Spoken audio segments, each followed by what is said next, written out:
Story 1. Mark and I found our dream home, an old Victorian. It felt like destiny, a perfect fresh start for us. The realtor called it charming. We overlooked quirks. It was ours, a canvas for our future. We were utterly smitten. Moving day was a blur, unpacked into its rooms. Every squeak was settling in, a charming quirk we'd accept. First week, pure bliss, we explored every nook. The house felt grand, welcoming. I thought how lucky we were. We overlooked faint chills, deep shadows, minor details easily explained. Nothing to worry about, we assured ourselves. Then sounds began. A faint whisper just out of hearing would vanish. "Did you hear that?" I'd ask Mark. A distant, melancholic piano melody drifted. Mark said neighbors, but I knew better, a ghost of a tune. Then came the creak of a child's swing, rhythmic from the empty backyard. I saw only moonlight, nothing physical. We dismissed them as old house noises, plumbing, wind, timbers, easier than admitting unease. Our laughter felt hollow. Sounds became frequent, insistent. Distant chatter would fall silent as I approached. The house held its breath. One afternoon, a woman's soft sob from the empty nursery. So clear, sorrowful, I froze. Cold dread, not wind. I told Mark. He tried logic, but I saw doubt in his eyes. He was feeling it too, that subtle fear. Hushed arguments drifted from the living room late at night. Angry murmurs, heated, desperate, unsettling tension. The living room, when checked, was empty. Sounds ceased as we approached. A cruel trick, a phantom echo. Then a child's melancholic lullaby hummed from the attic, haunting, profound sadness. Our eyes met, wide with fear. Sounds were now clear, human. The house actively communicated, replaying something. Our dream home was a nightmare. Beyond auditory, things moved. A teacup from kitchen appeared on mantelpiece, a shiver down my spine. Mark found his book on the floor, swearing he'd left it on the table. We checked, trying to catch the house. A heavy book fell from a study shelf, no one near. The crash echoed. It felt deliberate, a message. Cold spots, icy pockets, engulfing corners, even with heating. Invisible, lingering presences felt. Unfamiliar scents, old perfume in bedroom, stale pipe tobacco in study, scents not belonging to us. We felt watched, prickling on my neck, eyes on me. The house made its presence known unsettlingly. House echoes reflected our lives. Mark and I had a minor key disagreement, trivial, quickly resolved. Hours later, an amplified argument echoed from the living room walls. Our argument twisted, magnified. The house was listening, absorbing emotions, replaying them, a terrifying mirror, privacy compromised.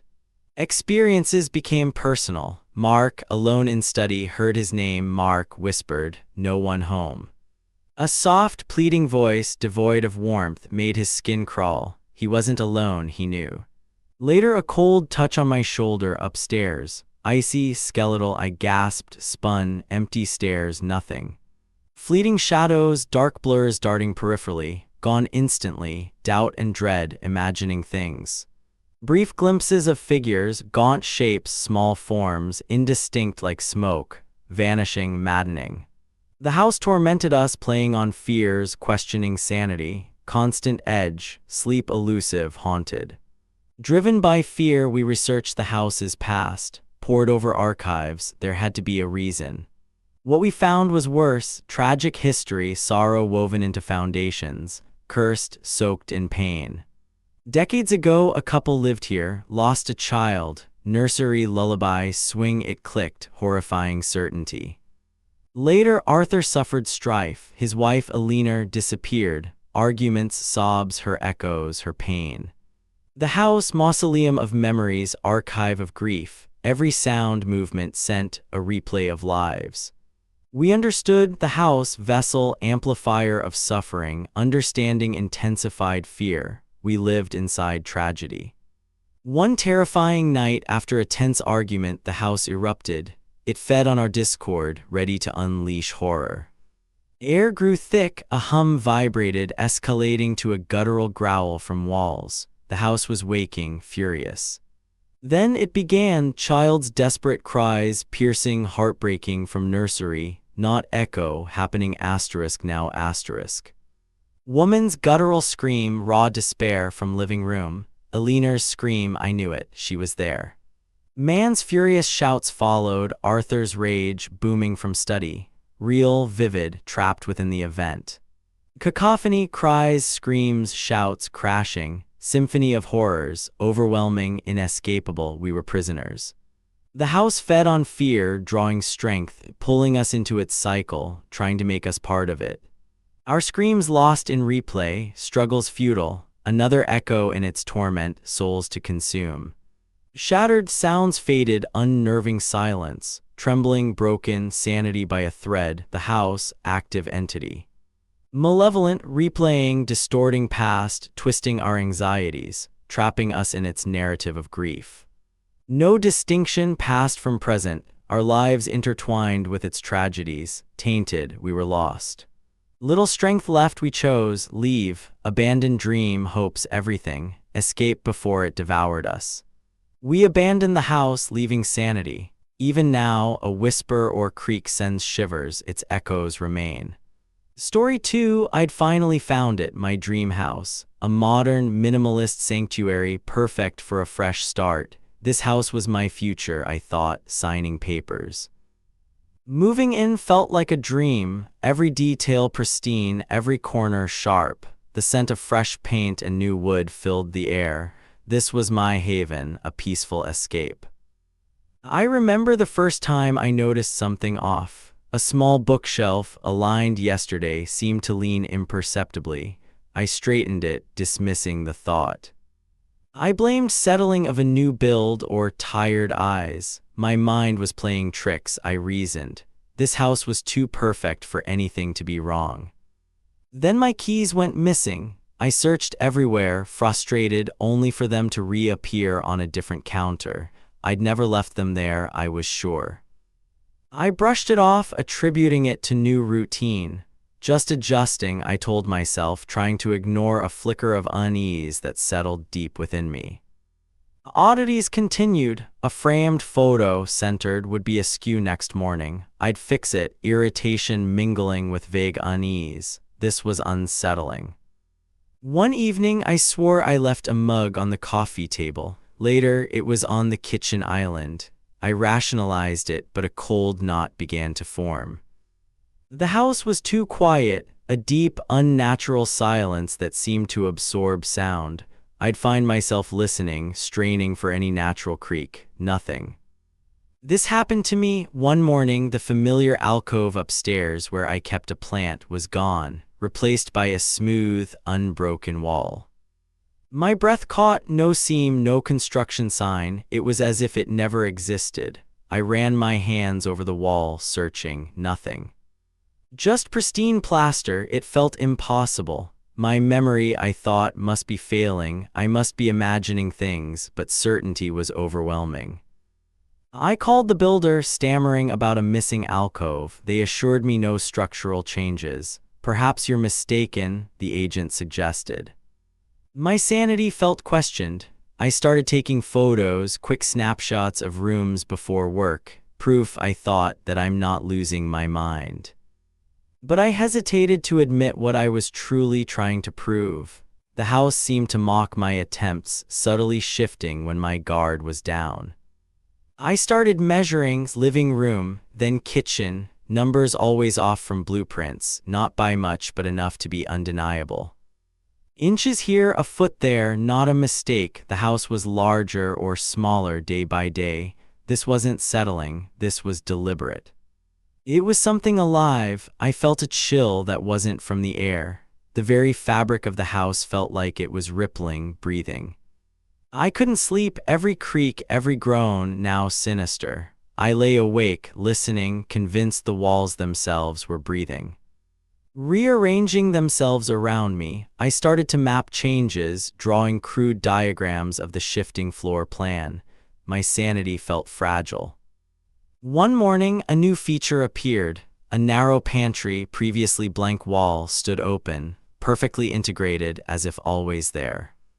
But I knew it wasn't. I approached slowly, heart hammering, wood matched, hinges seamless, too perfect, too impossible. My rational mind screamed for an explanation, but none found. Inside, bare, clean, no dust, no recent construction, just emptiness. A hollow space materialized from nothing. The house played games, and I was its unwitting participant. Not a home, a trap. Shifts grew bolder, frequent. Hallways lengthened as I walked them, bending space. Rooms felt foreign, proportions warped. Like a funhouse mirror, my sanctuary became a cage. The house wasn't settling, it was redesigning itself around me, its sole inhabitant. I started seeing things peripherally, shadows that weren't there, flickers of movement. My mind, I feared, was unraveling. Shifts felt malicious. A door I'd left open would be closed. A light I'd switched off would be on. The house mocked me, asserting dominance over my every action. I felt a suffocating presence, a cold, calculating intelligence behind transformations. Faint scratching sounds emanated from within walls at night, like scuttling or claws dragging plaster. I'd press my ear against the surface, listening intently, fear gripping me. Sometimes it sounded like whispers just beyond comprehension, echoing through hollow spaces. Cold spots materialized, moving through rooms like invisible currents. Sudden, piercing chills. It felt like an unseen presence. A breath on my neck in an empty room. The oppressive atmosphere grew heavier. Air felt thick, suffocating, becoming something menacing. I tried to leave, walked to front door, heart pounding with desperate hope. Hallway stretched, door receding with every frantic step.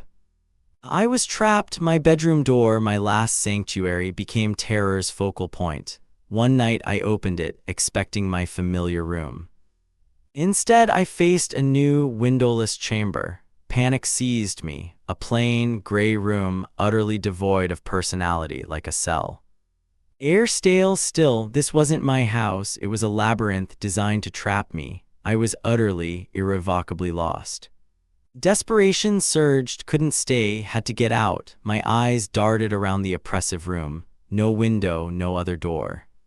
Only the wall. I had to break through. Grabbed a heavy lamp from hallway, base solid metal. Hands trembled, adrenaline coursed. My only chance, I raised it, breath catching. With a scream that tore from my throat, I swung.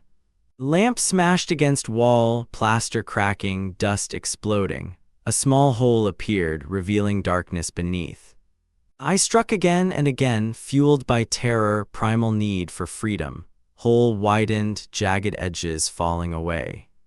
Darkness deepened, revealing something else. Not wires, not insulation. Beneath plaster, something moved. A dark, viscous, pulsating mass.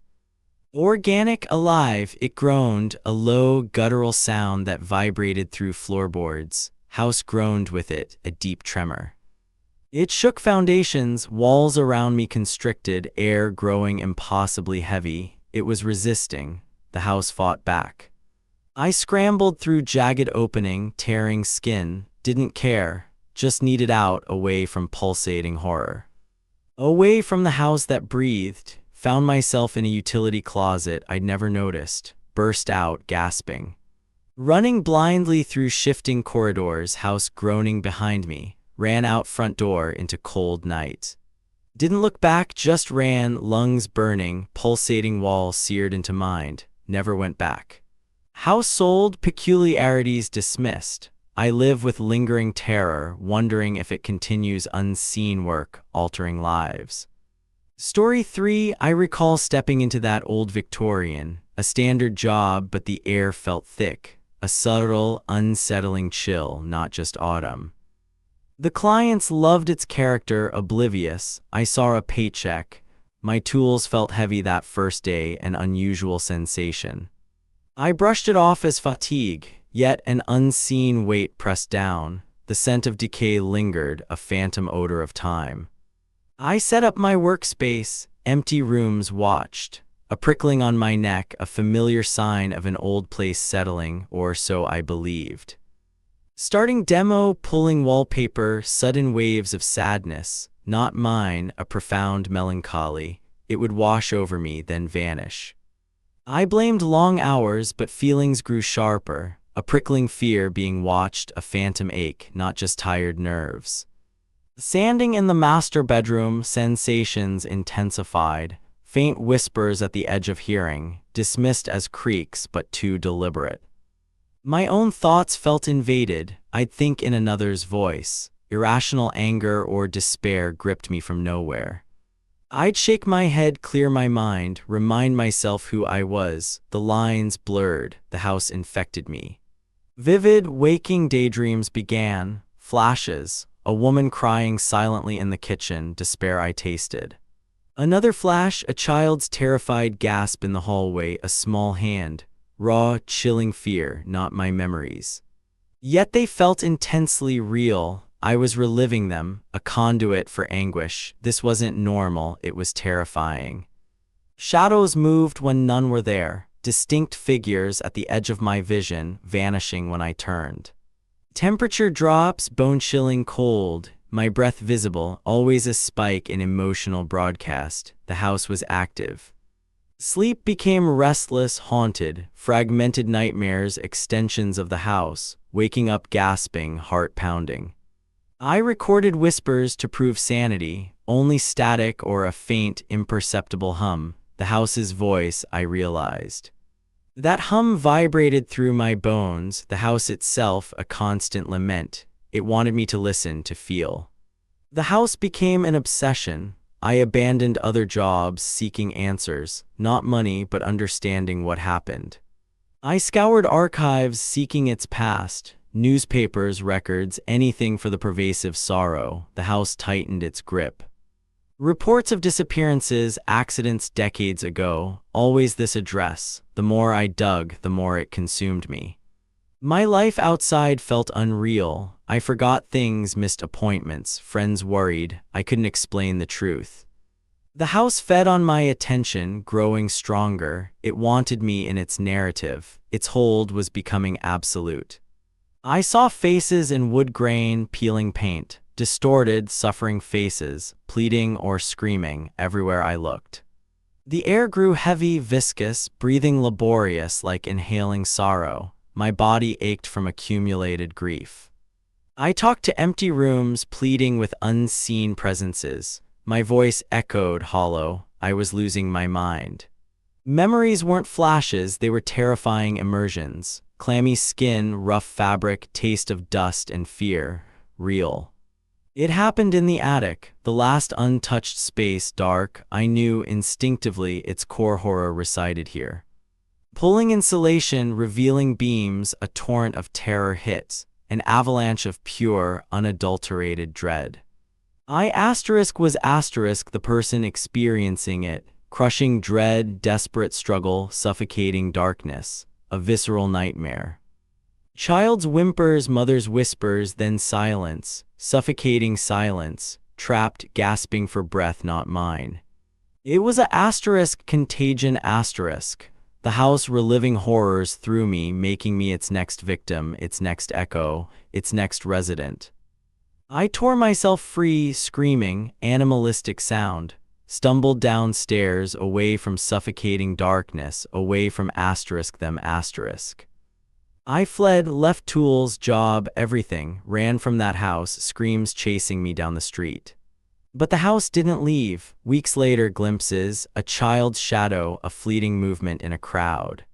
Phantom ache in my chest returns, sudden despair even on bright days. House's sorrow embedded within me. Sometimes whispers, clear, distinct voices calling for help, for release, always there beneath my thoughts. Therapy, medications, nothing works. Memories aren't mine, but they are now, a permanent part of me. I see the new owners, oblivious, moving in for their fresh chapter. My stomach churns with silent warning. Will they hear whispers, feel cold spots, see shadows, dismiss them, or truly listen? Will the house choose them as its next echo, its next victim? I watch, bound to its contagious memory. The house's influence twisted my dreams, vivid replays of horror, Sleep offered no escape, only terror. I avoided crowds, fearing shared panic. The house made me a recluse, its haunting a constant companion. My identity blurred, speaking phrases I didn't recognize in voices not my own, a chilling possession. Clients called, wondering why I abandoned the job. I mumbled excuses, how to explain a house that eats souls. Every creak, every rustle sends a jolt of fear. The house taught me silence can be terrifying. I'm a prisoner of its past, carrying its suffering. The house's memory is incurable. It's my legacy. I wonder if the house calls to me, drawing me back, a dark siren song promising despair. The chill from day one never left. It resides within me, a reminder of lives perished in those walls. My life is their pain's echo. The house's memory is mine. I am its keeper forever. Some houses are asterisk history, alive and infectious, waiting for the next listener, and I will always be listening. Story 4. We found our dream home, an old Victorian with a sprawling, wild garden. It felt perfect for our family, a true escape from city life. The garden was enchanting, untamed beauty. We were initially charmed by its unique, natural allure, seeing it as a special feature of the property. We loved its wildness, the way nature seemed to thrive here. It promised a peaceful, verdant sanctuary for our kids, Lily and Tom. Initially, it was just beautiful chaos. We spent hours imagining tea parties and quiet afternoons among the blossoms, full of new home dreams. My partner Mark was especially taken. He saw potential, a place for our children to grow freely, surrounded by nature's embrace. The kids loved exploring the initial paths, though they never ventured too deep. Their laughter filled the new air, a joyful sound. We overlooked the slightly overgrown nature, attributing it to a passionate previous owner or just natural, healthy growth. We were so naive. The sheer volume of green was overwhelming, yet intoxicating. A true escape from city life, we thought, a breath of fresh air. This happened to me. I'll never forget the feeling of hope as we first unlocked the front door that summer afternoon. A perfect beginning, or so it seemed. The garden held a secret, slowly unfolding beneath its verdant canopy, waiting. Within weeks, the garden's growth accelerated unnaturally. It was far beyond what was normal for any season or climate. Plants seemed to stretch and thicken overnight. Mark commented on needing to hire a full-time gardener, half joking but with a hint of worry. Strange, unidentifiable plants began appearing. They weren't in any botanical book I owned. They were alien, yet beautiful. Deep purple vines, thick as ropes, snaked across the lawn. Their color was mesmerizing, almost hypnotic, but felt wrong. Thorny bushes, unlike anything I'd ever seen, sprang up. They exuded a dark, viscous, unsettling sap that smelled faintly metallic. These new growths were beautiful, yes, but deeply unsettling. Their perfection felt artificial, too rapid, too much to comprehend. The garden felt denser, closing in. It wasn't just growing, it was multiplying with a disturbing voracity, consuming space. I started feeling a subtle unease. The charm was slowly eroding, replaced by a creeping dread almost imperceptibly day by day. Mark tried to prune back the aggressive new plants, but they seemed to grow back twice as fast. It was futile, a losing battle. The garden was becoming a character itself, a silent, watchful entity. Its beauty now felt predatory, not peaceful, a living presence. Faint rustling sounds began emanating from the garden at night. It wasn't wind, it was deliberate, rhythmic, almost like movement. Then rhythmic digging sounds, faint but distinct, like a spade hitting earth over and over in the dead of night. I'd peer out the window but see nothing in the moonlit chaos, just shadows dancing among the strange flora, playing tricks. A pervasive, cloying smell started seeping into the house. Damp earth, yes, but something else too, something sickly sweet. It was metallic, oddly sweet, like old pennies or something more sinister. I couldn't quite place it, but it made me nauseous. Mark said it was just garden fertilizer, but the scent was too strong, too constant, too bloody, making my stomach churn. Our dog, Buster, became terrified. He'd whimper at the back door, refusing to go near the garden entrance, shaking uncontrollably. He'd bark frantically at nothing, his hackles raised, staring into the dense foliage with pure terror, seeing things we couldn't. Our cat Mittens, usually fearless, would hiss and arch her back at unseen things beyond the windows, her fur standing on end. The pet's palpable fear confirmed our growing unease. They sensed something we couldn't, a malevolent presence lurking. Our youngest Lily began talking about the man who waters the plants at night. She described him casually during breakfast. A shadowy figure, she said, with long, thin fingers. He moved quietly, always in the deepest shadows, never fully visible. We dismissed it as a child's vivid imagination, but her descriptions were unsettlingly consistent, too specific to ignore. He smiles sometimes, she'd whisper, her eyes wide. But his smile doesn't look happy, Mummy, she added, chilling us. The garden's aggressive tendrils started pushing against the house itself. Small cracks appeared in the foundation, alarming us. Vines snaked up the walls, finding purchase in every crevice.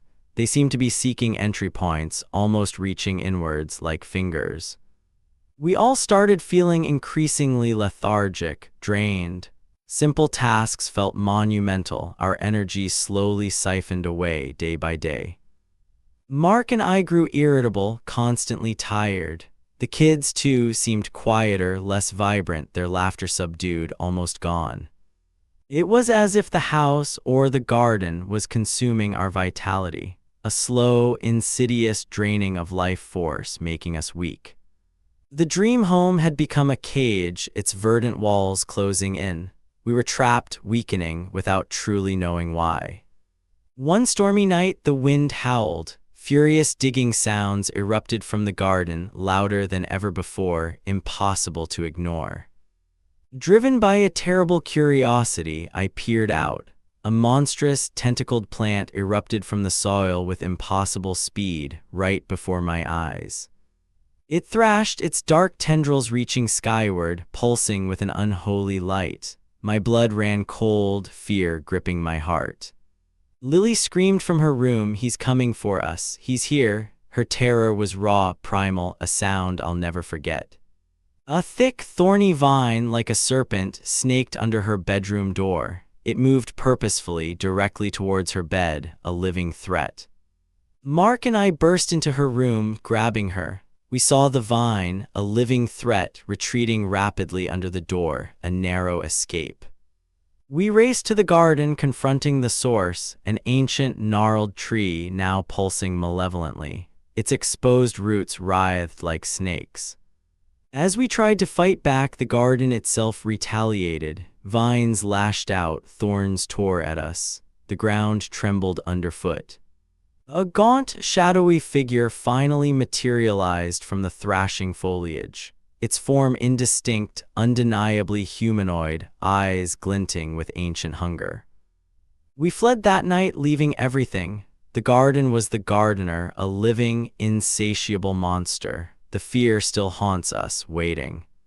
Story 5. I've always been meticulously organized. Moving into this charming new Victorian was my chance to perfect my life, every item in its place. I relished the fresh start, the empty rooms waiting to be filled with purpose and order. But among the countless labeled boxes, one plain, unmarked cardboard carton sat stubbornly. It was medium-sized, unassuming, yet it defied all my efforts to categorize it. It felt like an anomaly, an error in my otherwise perfect system. I circled it, puzzled. I didn't remember packing it, nor did it belong to anyone I knew. It was just there, a small, nagging imperfection in my otherwise pristine moving process. I decided to tackle it last, assuming it held miscellaneous forgotten items. Days turned into a week, and the house slowly transformed into a home. Every book was shelved, every utensil organized. Yet the unmarked box remained, a silent reproach in the corner of my living room, a stark contrast to my newfound order. Its presence began to irritate me. I couldn't ignore it any longer. This happened to me, this stubborn little box. It felt like a challenge, a test of my resolve. I decided it was time to finally conquer this last bastion of disarray. I finally opened it. Inside, I found mundane items: a crumpled old newspaper from months ago, a broken ballpoint pen, a single dried-up tea bag. Nothing significant, just forgotten detritus. I felt a surge of relief. Assuming it was an oversight, I emptied its contents directly into the waste bin.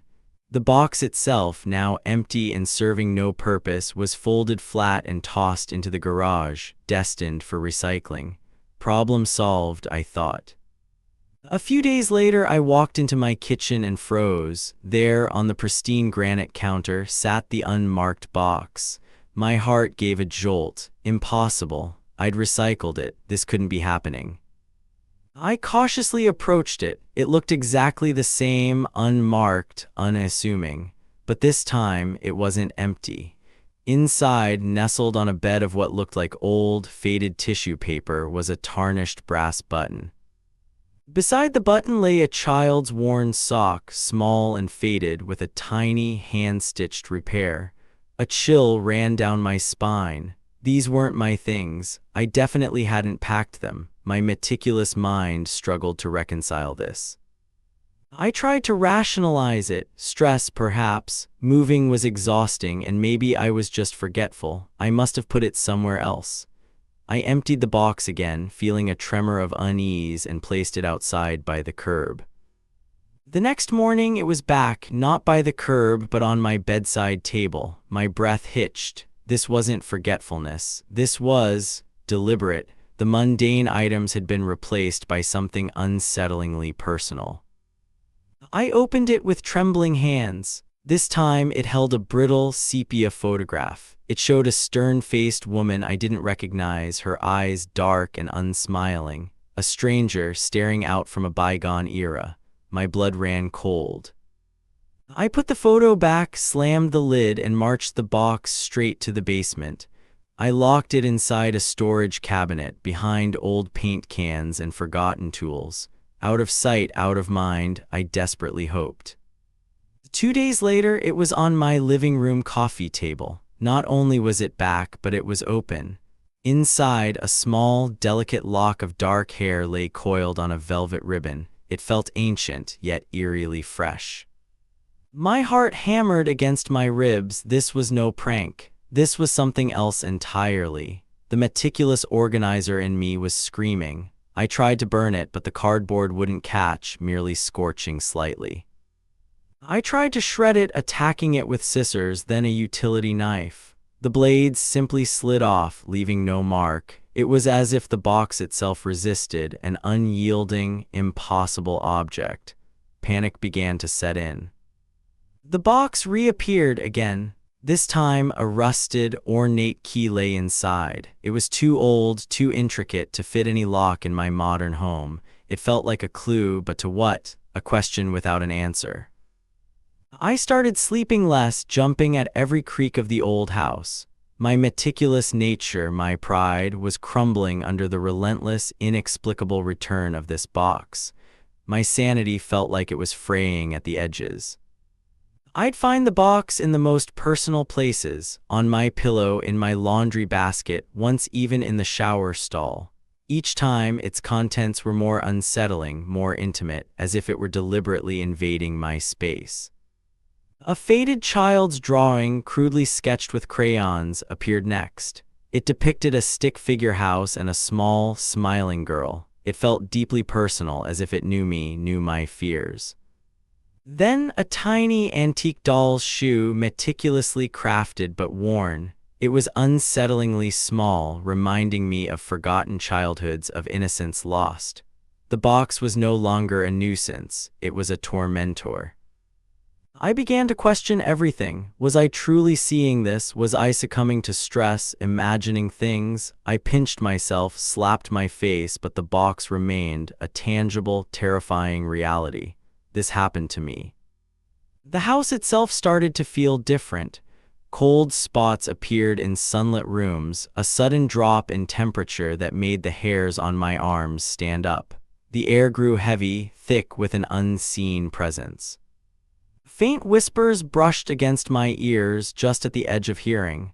I'd spin around, expecting to see someone, but find only empty space. Fleeting shadows danced in my peripheral vision, vanishing when I looked directly. The sense of being watched became constant. Every creak of the floorboards, every gust of wind felt imbued with malevolent intent. My home, my sanctuary, was slowly transforming into a prison of fear. The box continued its relentless appearances, each time with a new, unsettling item. A dried flower pressed flat and brittle, a single tarnished silver locket. Each artifact felt like a piece of a forgotten puzzle. I started researching the house's history, driven by a desperate need for answers. My meticulous nature, once a source of pride, now fueled a frantic search for any rational explanation, any link to this haunting. Old newspaper archives, property records, local historical society documents, I devoured them all. A growing dread settled in my stomach as I uncovered snippets of tragedy, whispers of a past I was disturbing. Then I found it, a small, almost overlooked paragraph in a decades-old town gazette. It detailed the mysterious disappearance of a young child from this very house decades ago. Her name was Lily. Lily, a girl of 7, vanished without a trace. No body, no suspects, just a gaping hole in the town's history. The article described her as a bright, imaginative child.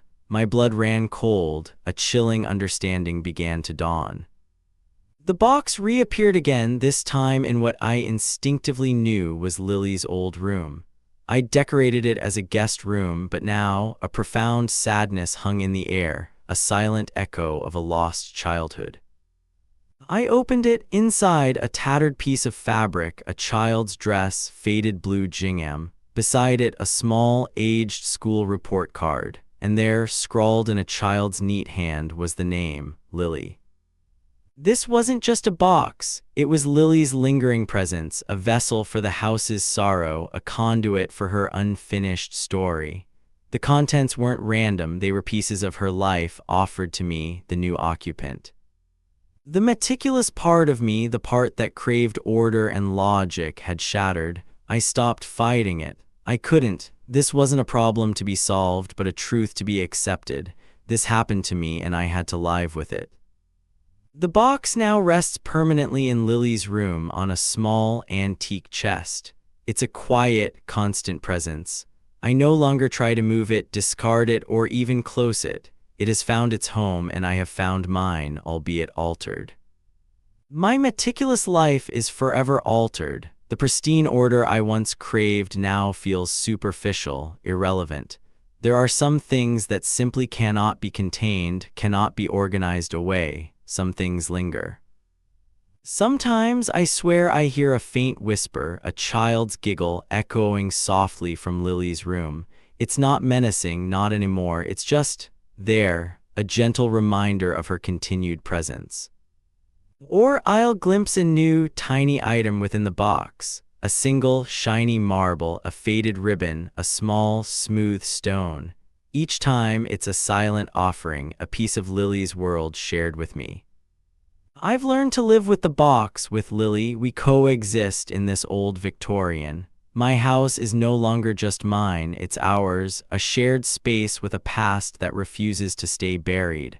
I'll never forget this truth. The whispers have grown clearer, sometimes forming fragmented words. Play mama, sad, they are faint like breath on glass, but unmistakable. Lily is still here, trying to communicate through the veil of time. I often find myself talking to the box, to Lily.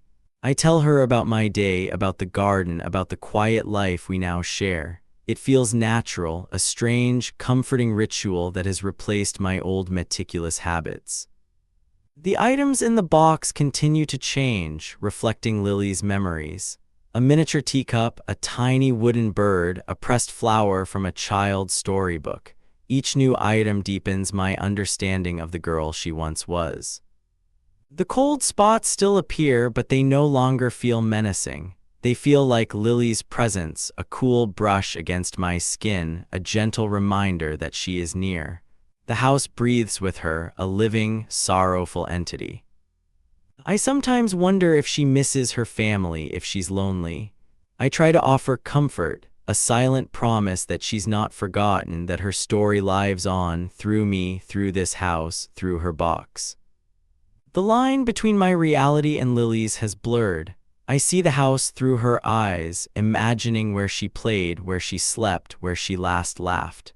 My once orderly life is now woven with her ethereal existence.